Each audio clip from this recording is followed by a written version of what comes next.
The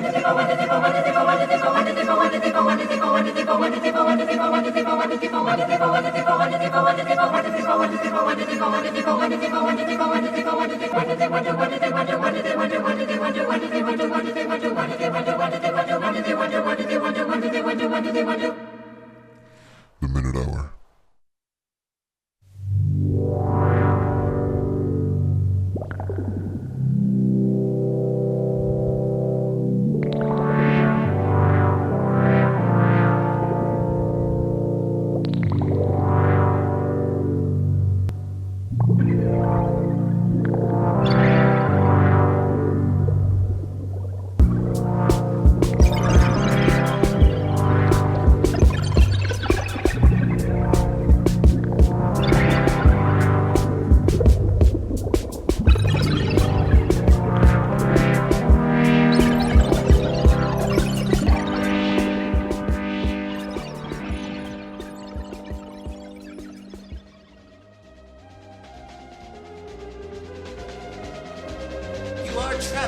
Traveling through space and time. You focus your attention for a moment, and the year is 2091, and there is a prison on the moon. Only the world's worst criminals are sent there. We want them to die on the moon, but some are granted the possibility of parole, the chance to return to their home planet. If you would like to see a moon prison parole hearing, focus your mind's eye to these mental coordinates.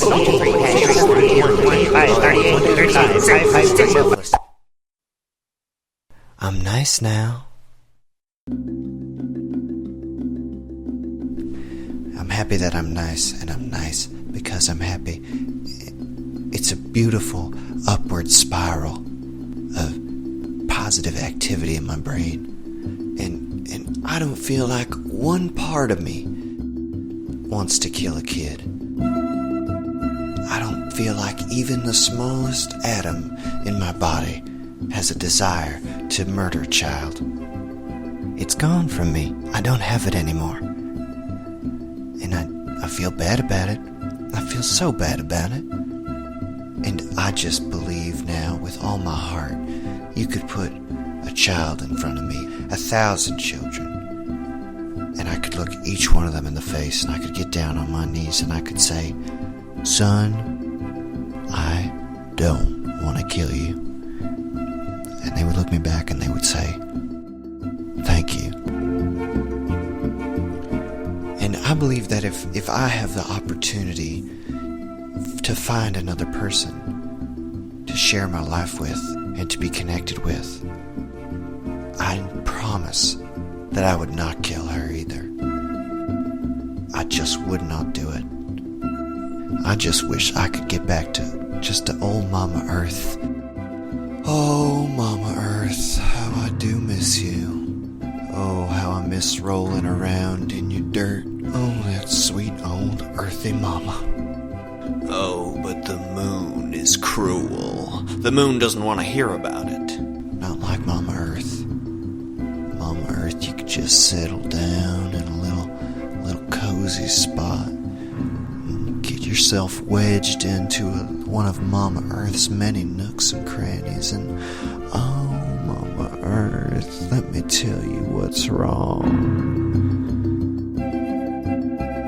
And I'm much nicer now. Everything's all better. I feel much better. Thank you for having me. I really did appreciate the time that I spent here, and I am desperately ready to get back to old Mama Earth. And I think if you asked anybody, I think they would say, he's a nice man. We're sorry, denied. Oh, god damn it, motherfucker! We're sorry, I'll have denied. all your fucking head. We're sorry, I'm gonna denied. take your head. Denied. Trophy. Denied. Stupid Denied. fucking pile of Denied. shit. You don't know Denied. what Denied. pain Denied. is. That's why they're on the moon, folks.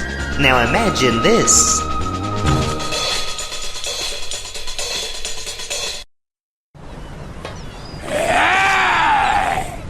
The Minute Hour. I'm here with a man, he's 23 years old, and he's had a lobotomy for every year of his life. And I guess my only question is, how is that for you? Well, wow, it is a lot. It's a lot at once, and sometimes it's hard to sort it all out. But at the end of the day, you got the lobotomies, so you might as well use them. Keep going.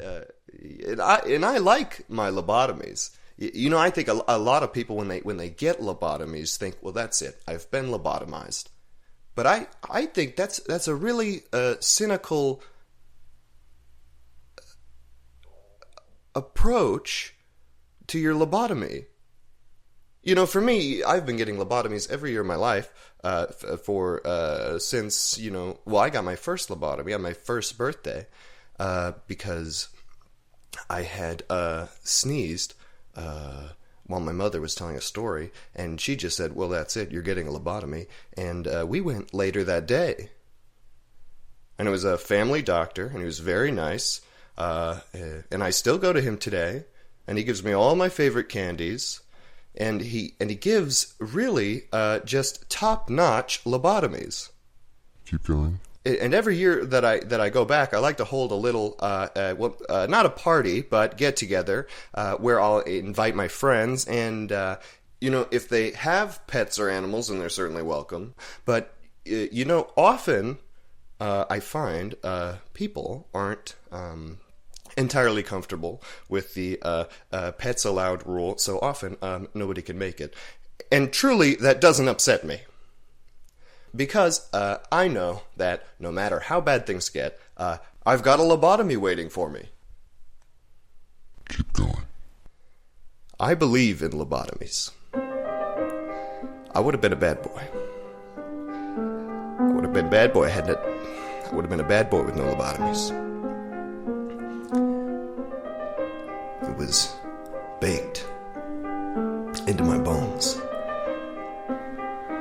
My daddy, he never had a single lobotomy. And he left Mommy. How bad a boy do you have to be to leave Mommy? He was a bad boy, just like me.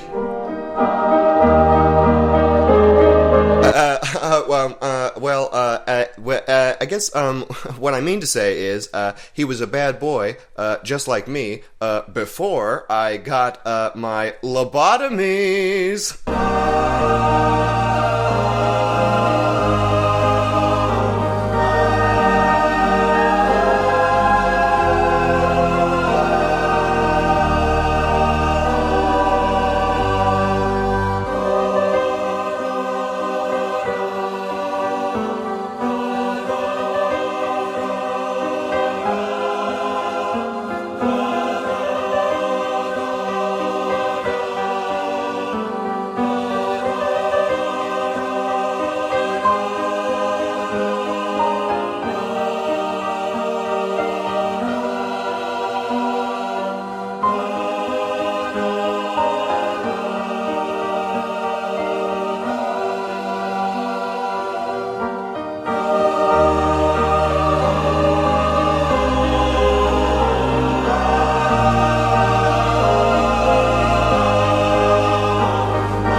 Did you hear about what the Giants fans did to that guy? No, I didn't hear. They beat him into a coma. Took him out of his house, in front of his wife and children, beat him into a coma. Wow. They love their team. It's important to them. That's what I thought, I just thought, well, it's nobody's fault in this situation, But did you hear about the fans of that? What's that hockey team that's up on the left part of? They kidnapped a guy and fed him his own kids. That's too much, I think. Well, it's not his fault that he likes the team. it's not like he fed him his kids alive.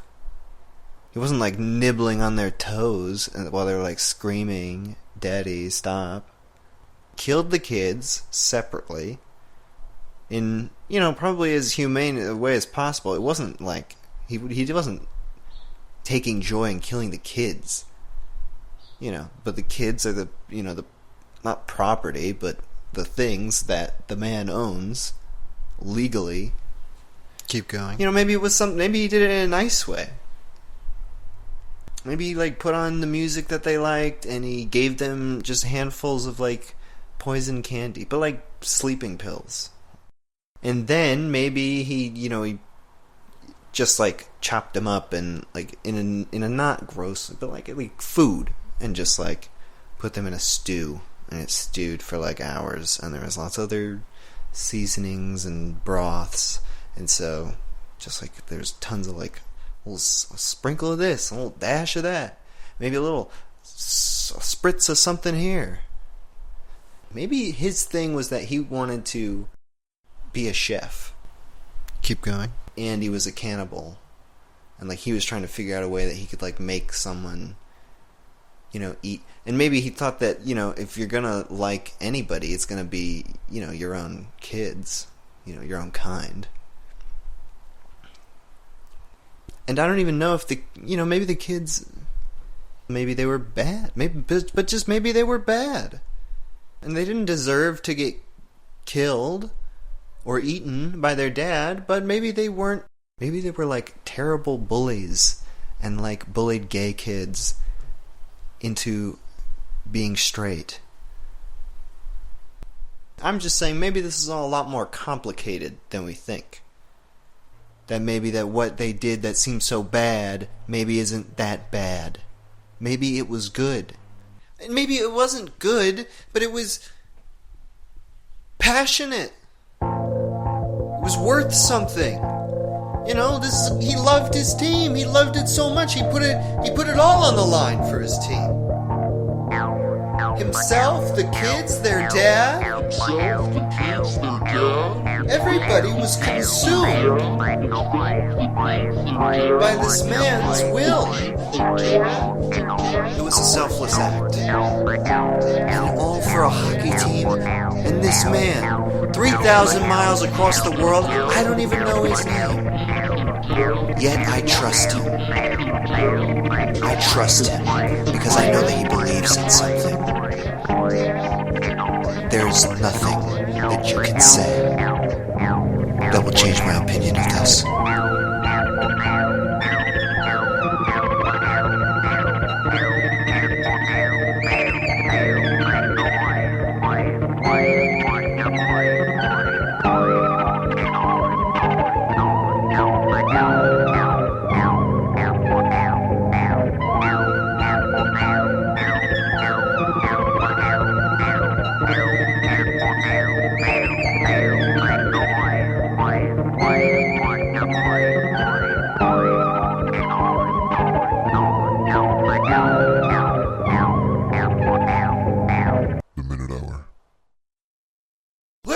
Gentlemen, welcome to American Odyssey, the stage musical written by, directed by, and starring American music icon, Real Thuddy Drums.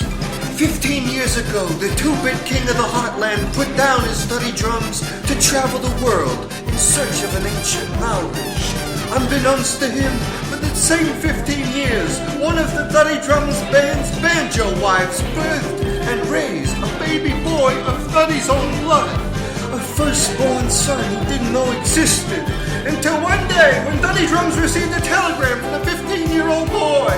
He returns to America now, rich with new perspective, but can he navigate the world of contemporary American fatherhood? Can he teach his devoted fans the lessons he's learned about peace and honesty? Get it right, whatever you say, you'll just find a way to make their mess about you. But he's the one. He's Real Thuddy Drums. Oh my God, ladies and gentlemen, get ready to change your fucking lives. This is American Odyssey, the true story of Real Thuddy Drums.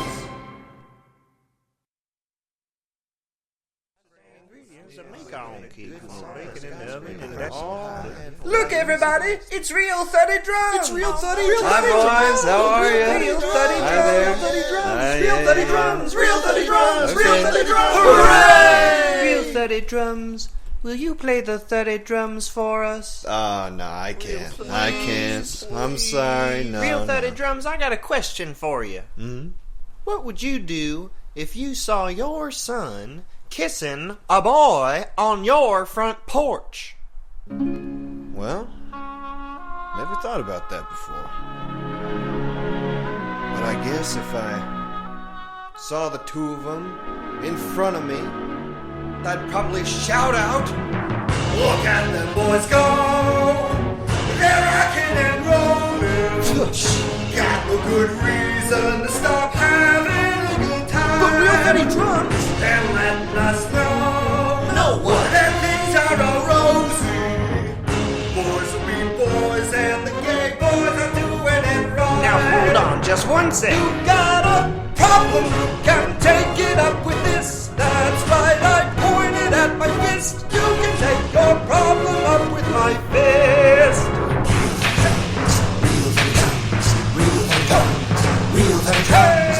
When your son tells you he's gay, you'll want to punch a hole in every wall of your house. But realize, what you're really punching those holes in is yourself.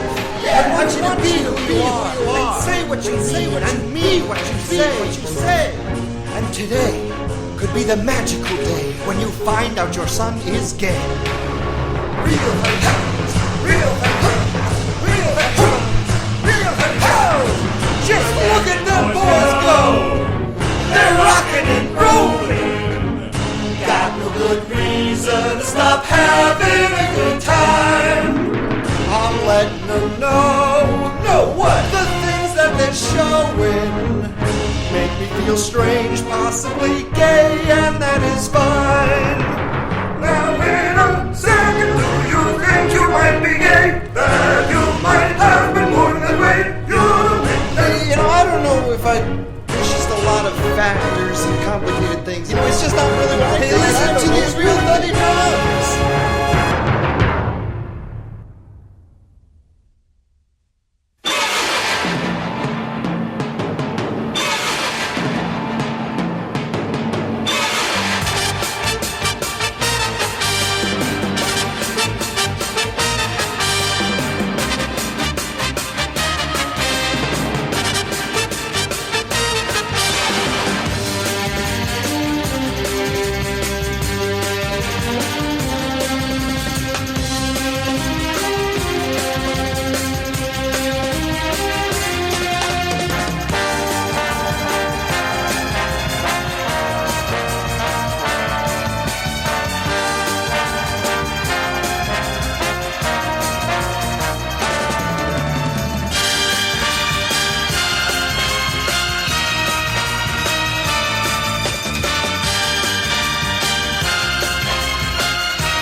I'm gonna do something a little different this time. I want to do, I have this character named, good-natured pizza delivery guy who shrugs his shoulders a lot. And I'm just gonna do a poem as that character. I'm sorry, not a poem as the character, a poem that character would write, or did write. So I'm not going to do the character because it's not a good character and I don't want to do it. But I will do a poem that character did write. So this is a poem by the good-natured pizza delivery guy who shrugs his shoulders a lot. Okay. Shrug! Shrug! Shrug it all off! Deliver the pizzas, you good-natured freak!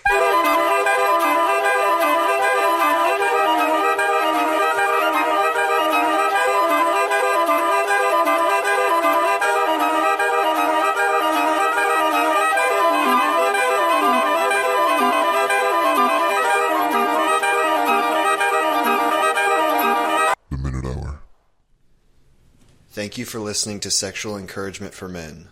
Please listen to the following 2 tracks in order. The first, when intercourse is imminent, and the second, immediately after the male orgasm. Good luck.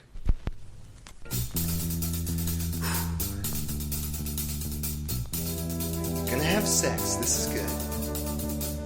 You're already doing great. Playing it cool. Something's gonna happen.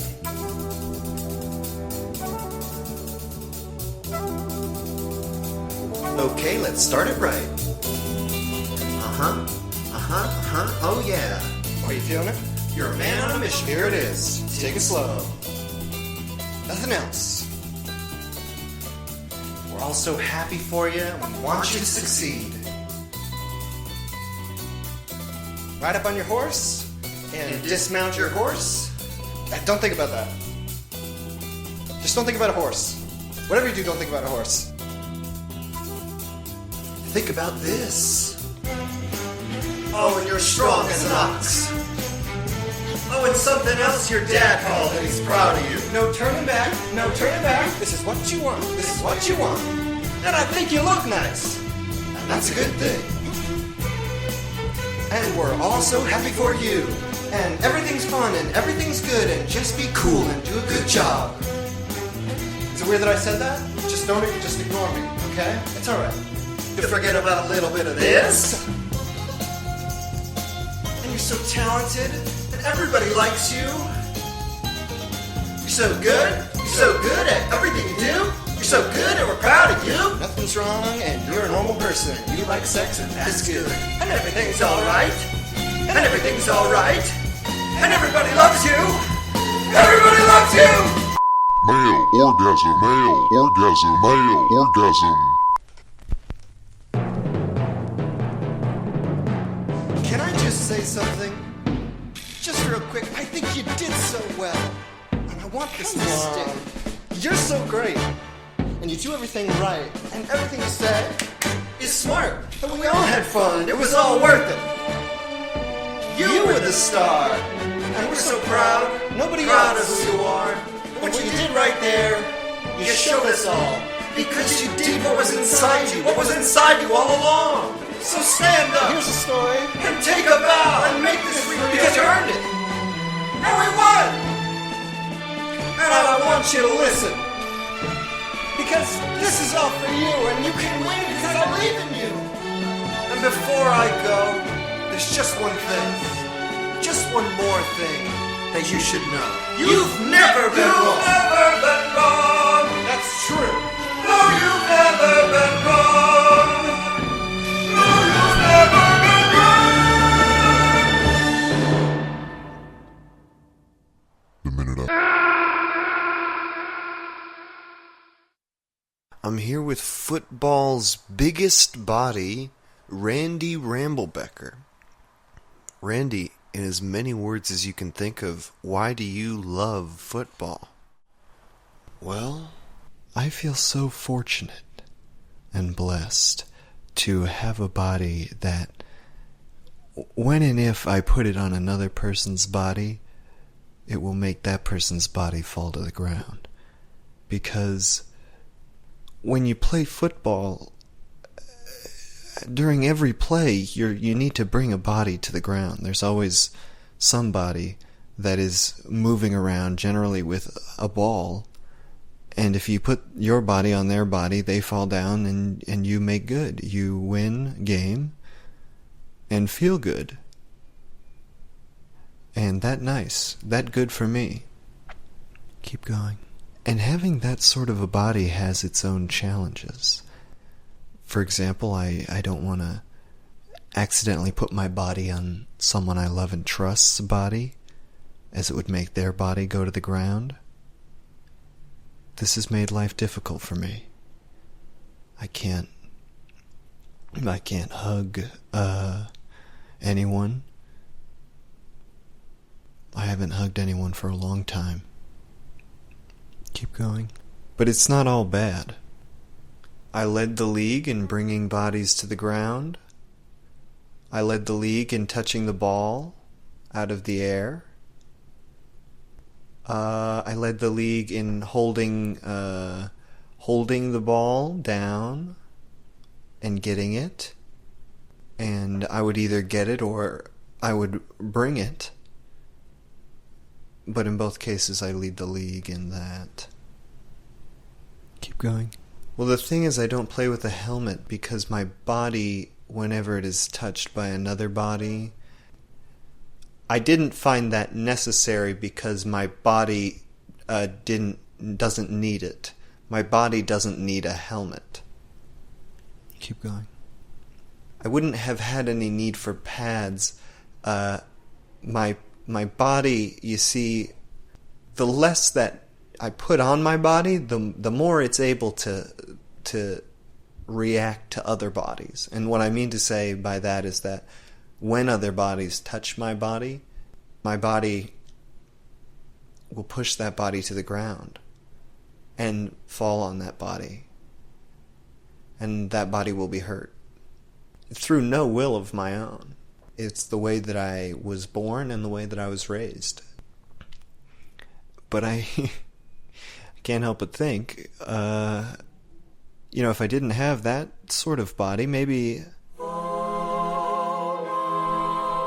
I had a body that allowed me to touch a piano without breaking it, if I had a body that allowed me to squeeze a tube of icing without squirting out the whole mess of it. The type of body I have has really affected me. In a good way. You should live the life that your body lets you live. To do what you want to do, to live the purpose of your body. You are your body. Drink me, drink me, drink me, drink me. Drive breath, drive sleep.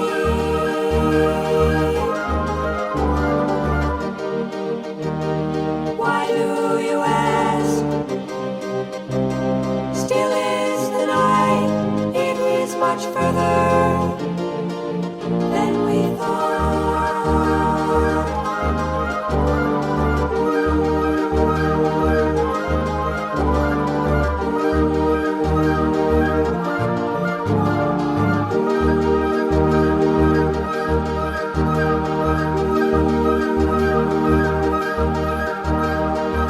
The Minute Hour. Okay, you ready to go on? Yep. Alright, just last minute weird news. The band is going to play through your set. What? Yeah, the band sort of just... Oh, that's your song. Better get out there. Oh, one more thing. Try to match the band's energy, because the band is really good. Okay. Should I just Yeah, go? they're not going to clap. Just go. Hi, guys. So great to be here.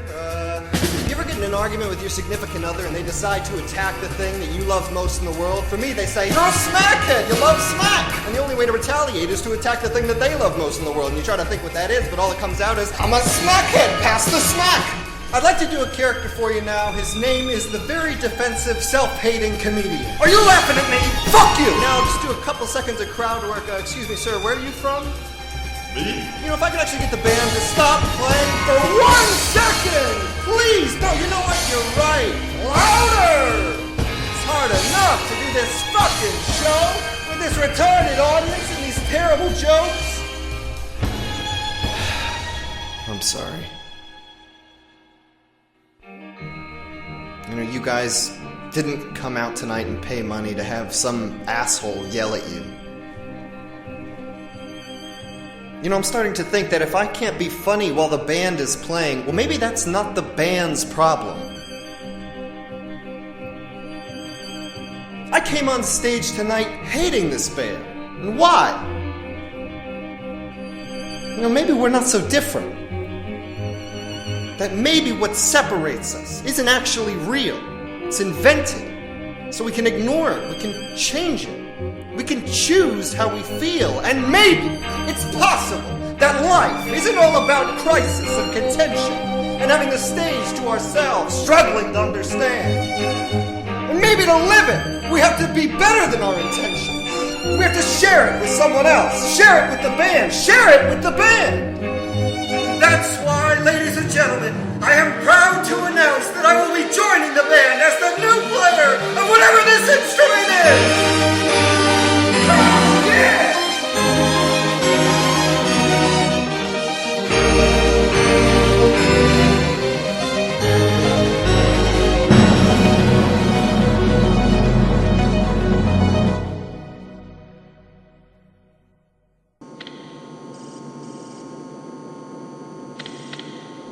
The Minute Hour.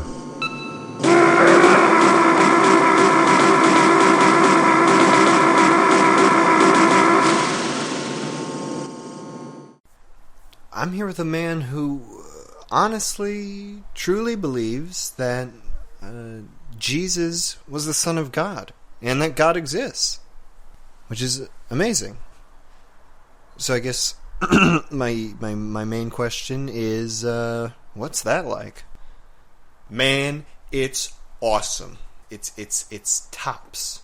It's the toppest thing you could ever think of. And I don't mean tapas like at a Spanish restaurant where they bring you tiny little bits of food. When I want a big plate of food, I mean toppest. The most top you can get. Your whole life you could think, there's no such thing as this and no such thing as that. But man, everything exists, And God is like the thing that exists the most out of everything. And then Jesus is a version of that that's like me. Little old me. Are you kidding me?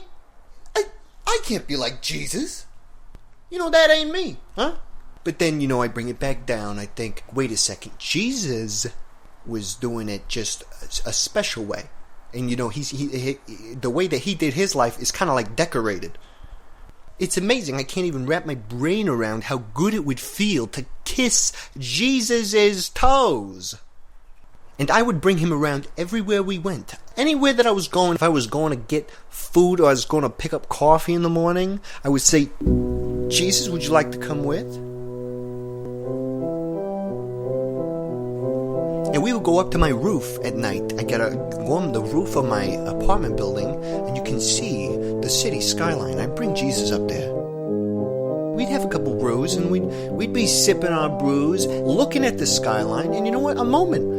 Maybe Jesus thinks for a second, maybe I'm the king of all these little people, but maybe this little person in particular caught my interest. And maybe I want to do something about that. And maybe I turn to Jesus in that moment and I say, there are people in this world who they think what they want to do, but they don't do it. You can't just think about what you're going to do. You gotta do what you're going to do. It doesn't matter what you think. You got to do it. And then maybe he turns his head very softly. He starts to lean into my head. And I think, my God, this is the moment where I will love Jesus in a way that we can share and think about how great it could be. But then he leans into his beer and he sips on it. And he says, yeah, that's true. But you can't do everything. And you think, my God, Jesus is human.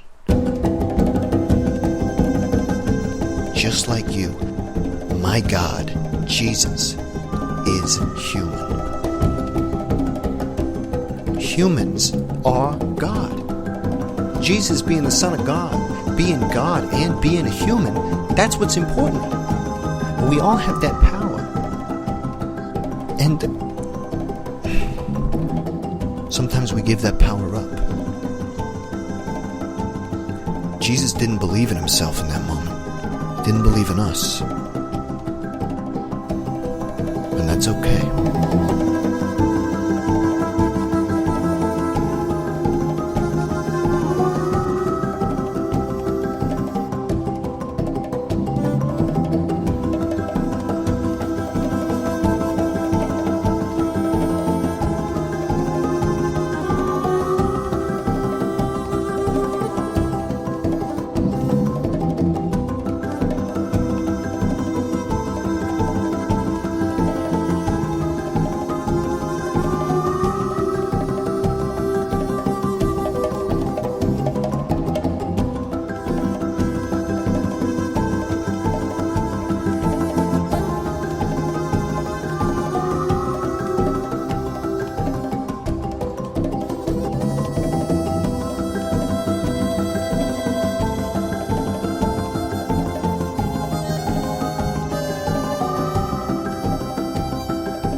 listen so carefully right now.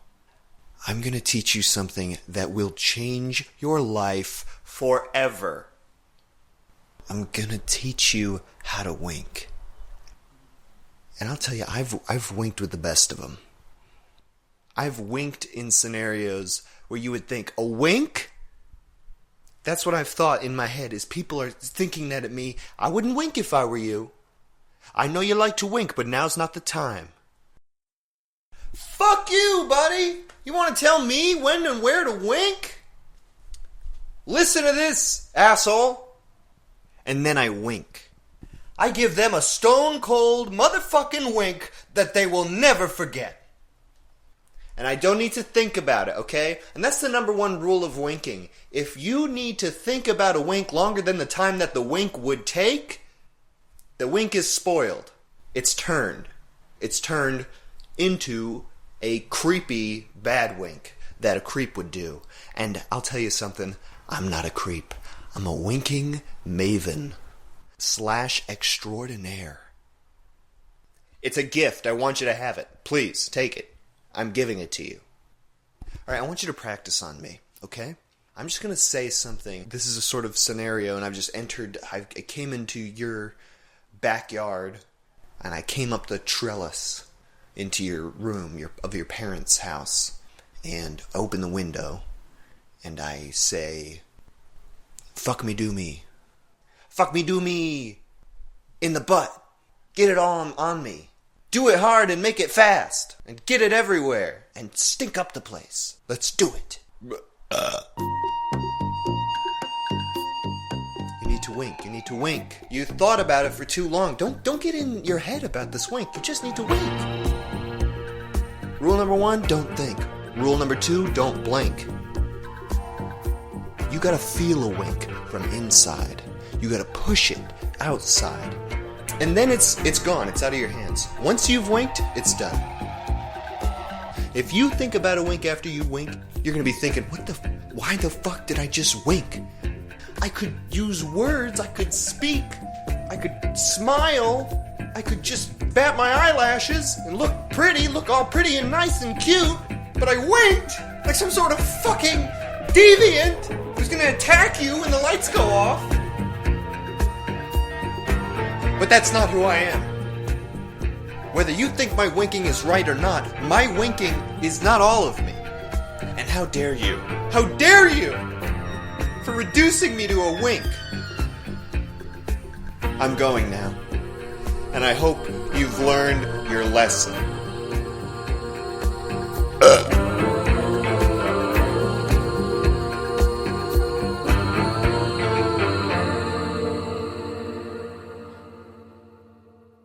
All your people are fed by dairy, my lord. Okay, kids, settle down. It's that time.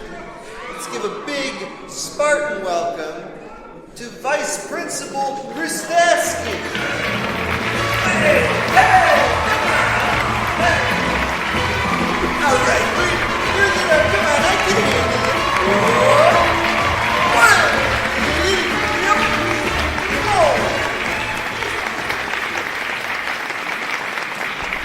Okay, first things first. Let's give it up for Janet, the lunch lady. God damn it, those burgers are good. You know what they call me, Janet? They call me the Burger Monday Burgermeister. Huh? Give it up for the burgers, come on. You trying to tell me you don't like them? Brustaski knows. We love you, Brustaski. No, all right. And we all know who we're going up against tonight. The Nut City Buckeyes! Yeah, bad Buckeyes! You know how Brustaski feels about the Nut City Buckeyes. He'd like to give him one of these! And a little bit of this! And a little spritz of that! He ain't allowed to do that anymore. So it's up to you, all of you. Bunch of bad eggs over in Nut City, huh? Oh, sure, they got a brand new cafetorium, but they are the people who brought heroin into this school. No. Bad. Brustaski says no. Brustaski says no. That's it. I've seen too many kids. Okay? It's too many kids. It kills me to see you kids go down that path. Those Nut City Buckeyes don't have a life to lose, but you do. So fuck the Buckeyes, and fuck their new cafetorium, and fuck them for bringing heroin into my school and my home, and into the innocent veins of my son. Brustaski, are you okay? That's right. I found out last night that my son and everyone's favorite student, Brucey Brustaski, overdosed on Nut City heroin. They beat him and they injected heroin into his genitals, into his pee-pee, until he was dead. I just got one thing to say. For him.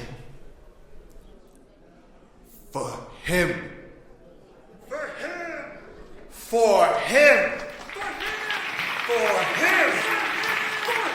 For him. For him. For him. We'll kill those motherfuckers and then we're gonna fuck their mothers. We'll win again and bring home a big trophy. And my wife will act like she loves me. But heroin still kills.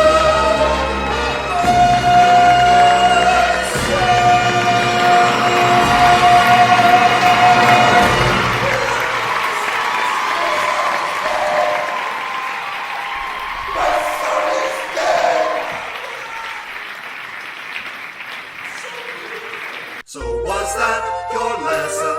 Don't ever do heroin. And if you have a son, it will be carcass of one heroin a ton. No, what I'm saying is what we want kills us. What we don't kills our kids.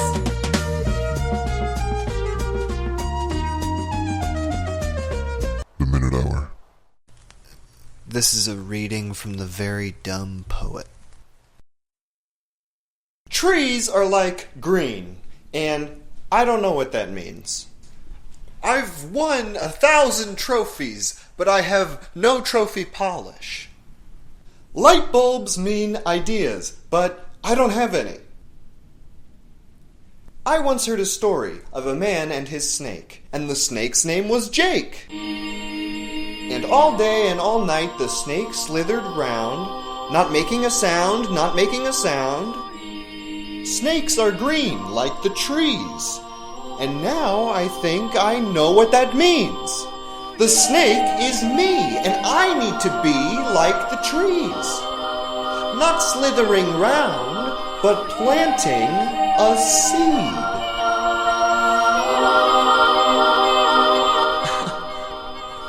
Weird. What does that mean? Like, I want to have a baby? That's fucking dumb.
Okay, just got back from the coffee shop, just around the corner. Something kind of crazy just happened.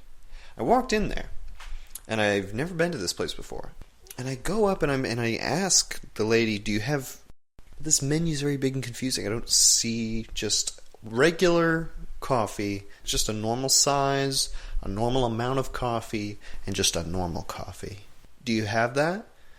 And so I actually just said, do you have coffee? She says, yes. It's $1.50. I pull out my card. I don't have cash on me. And she gives me this look. She gives me a real, and I'm saying this now, she gives me a real done-up look. A look that she's practiced. You see? This is the sort of look that I'm getting. It's something that has intention. And it hits me at 1,000 miles per hour, right in the face. It hits me really hard because it's early in the morning and I haven't had my coffee yet. And as soon as it hits me, I can feel that I'm giving a reactionary look. A look just appears. And I'm starting to spread this look around the cafe. I just start to, turn left and right, and I've just got this look on my face like, what is this look? And I sort of look at the other people's faces, and I'm sort of asking for them to make a look as well. And I can't help but think when I turn my head back to the cashier, and she's still giving me this look, and I can't help but think, how crazy is that she could give me this look, and I've barely even said anything. And I'm just standing there in front of the register, thinking about this, and it really rattled me. Why do looks matter?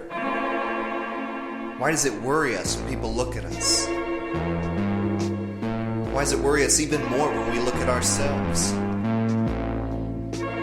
don't know the answer to these questions. But I know that people like to look. They do, they can't help it.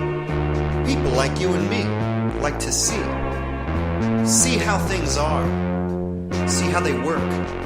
But when you look too hard, you look like a jerk. Why can't we just live on the earth with joy together and we shall be as one? All I'm saying is don't look at me because I'm ready to Tell me a land on the earth grow to know one another and live beneath the sun. Lord, I thank you to never look at me again.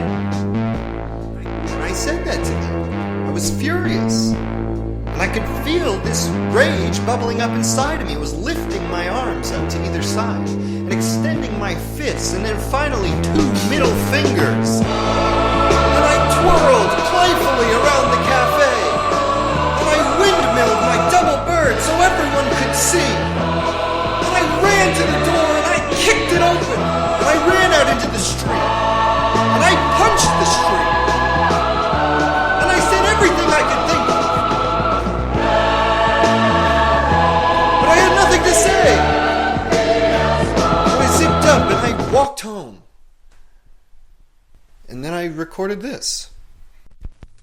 Coming up, we actually have an audio recording of a local self-defense seminar. Todd, do we have that clip? Okay, here it is. Okay, everybody settle down. First rule of self-defense. If they have a gun, you are dead.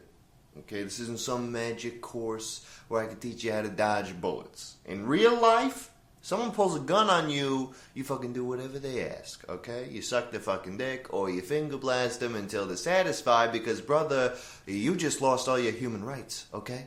They own you now. You are their slave for as long as they own a gun. And let me tell you something. If some dude has a mask and is holding a gun, fucking get in their car, shut your fucking mouth, and get ready to die because that motherfucker has a gun. A gun will kill you. It is a gun. You can't just break his gun. He would shoot you. He would shoot you and you'd be dead.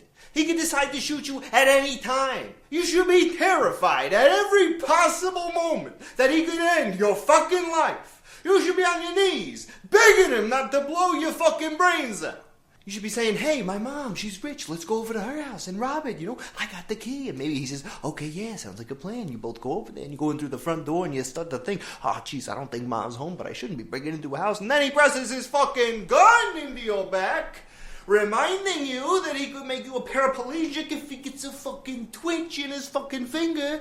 And you go into the house and you're pretty sure that Ma ain't home. She should be over at Robert's house by now. Oh, I bet Robert loves that. I bet Robert loves when Ma comes to his fucking condo at sundown so he can fucking defile her, defile the memory of her as your mother. And you start thinking about all the gross, psychosexual love games that they're going to be playing with each other when all of a sudden you hear footsteps. And they ain't your own. And they ain't the gunman's. And all of a sudden, Ma is at the stairs. God, she's beautiful. She sees you through the shadows. Jeremy, is that you? She says. Yeah, Ma, I thought you'd be over at Robert's by now. Oh, Robert can be so boring at times. And just like that, a hot bolt of lightning flashes down your spine and you don't know why. She starts to walk down the stairs, gripping the banister with her long, delicate fingers. Well, to be honest, Jeremy, I've been wanting to say this for a long time, but I think you're very attractive. A flash of 1,000 terrible thoughts sprint across your brain. Can I do this? Can I be a man who fucks his own mother? Can I marry her? What would Robert think? Then, a familiar voice opens up from behind me. I wouldn't mind. The man holding the gun takes off his mask. It's Robert, the dirty fuckhound. In fact, this was my idea. Of course, you think. Robert convinced Ma to have a threesome with a mostly willing son. Well, not today, you think. Robert, you fucking pitiful bastard. I'll fucking kill you before I fuck you. I don't want to fuck my mom and her boyfriend. I just want to fuck my mom. They're both coming at you now with open mouths and unzipped flies, and you freak. You freak. You're so full of confusion and rage and sexual panic that you just look and grab at Robert's hands. You try to get the gun away from him so that you can just run away and be free this terrible night forever, but Robert, he doesn't give up so easily. And now you're both jockeying for the gun, and no matter how much you pull, you just can't get the gun loose. So you bite down on Robert's hands, to try and loosen the grip on the gun, and all of a sudden... And I'm staring down the barrel of a 45, swimming through the ashes of another life. The gun goes off. The gun that killed Ma.